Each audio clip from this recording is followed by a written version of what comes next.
morning. This is the 18 WJTS News. I'm Charlotte Olson. A chase in Huntingburg this morning involving authorities and a motorcyclist from Holland ended with the man's arrest on various charges.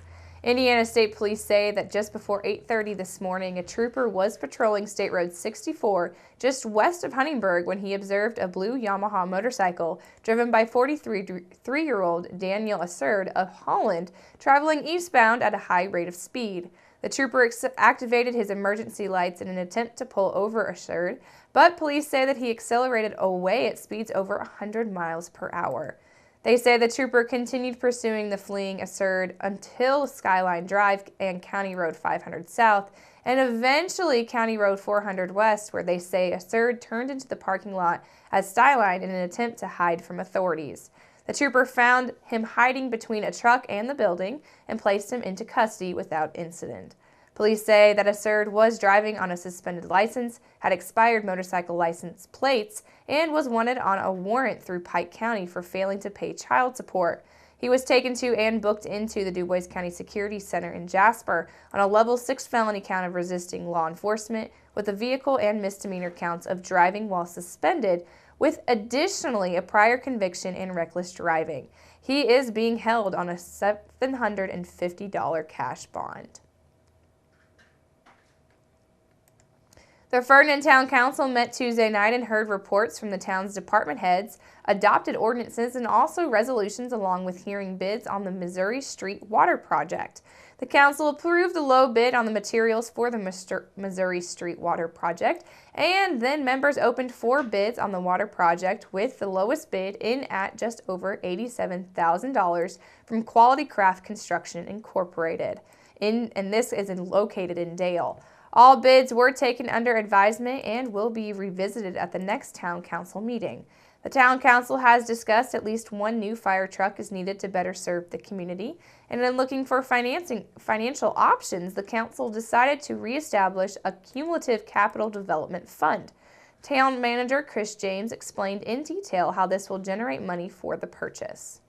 Tom Leakin, our street superintendent, the council gave him the go-ahead to purchase a Toolcat utility work machine. We're getting that from Hope Equipment for just over $43,500. That's kind of a multi-purpose machine. Depending on the attachment that's on it, we can use it to hook up a mower and do some of our larger property mowings. It also has an attachment for a spreader box, and we can actually, I think, hook up a snow plow blade to the front, so that would provide us another option along with our regular trucks and such that we use.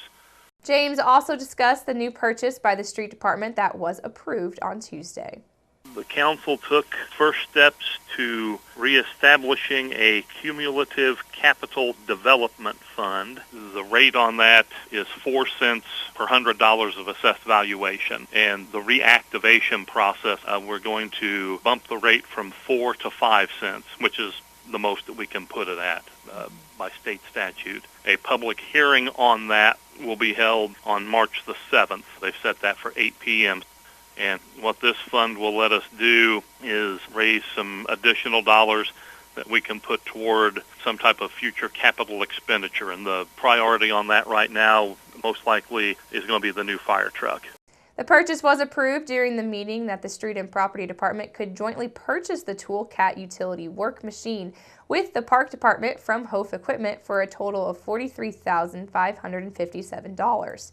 The Leadership Academy will be accepting applications through March 29th, with the first meeting on April the 8th. The next Ferdinand Town Council meeting will be held on March 7th at the Town Hall. A local winery will soon be offering moonshine in its selection of homegrown beverages. The family-owned Monkey Hollow Winery in St. Meinrad will be holding a grand opening on Saturday, March the 4th from 11 to 6 Central Time to celebrate the addition of Monkey Moonshine. The addition of the distillery comes after much work and time developing the space along with building the stills that are being used to craft the moonshine. The distillery will complement the family-established winery, which opened in 2010 after a few great family ideas finally came together. Dan Hettinger, the family patriarch, has been a farmer since the 60s after coming back from serving in the U.S. Navy when he purchased over 100 acres in the St. Meinrad area. Hedinger shared with us the family story of how great ideas happen.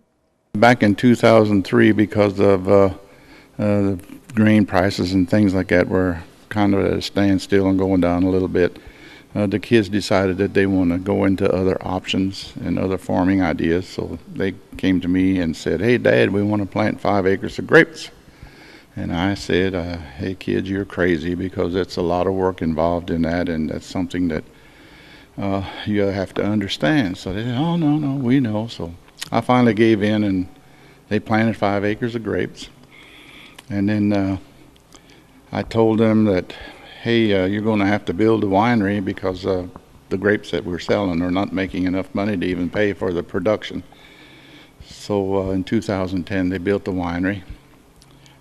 I threatened them that if they didn't build a winery, I was going to take a bush hog to the grapes, so they kind of got on the ball and got it done. And since then, things have been really good. Matter of fact, the first month after we started making wine, we didn't have to, out of our pockets, put money into the fund to keep it going. And that was great. You know, after 8 years, that's kind of tough.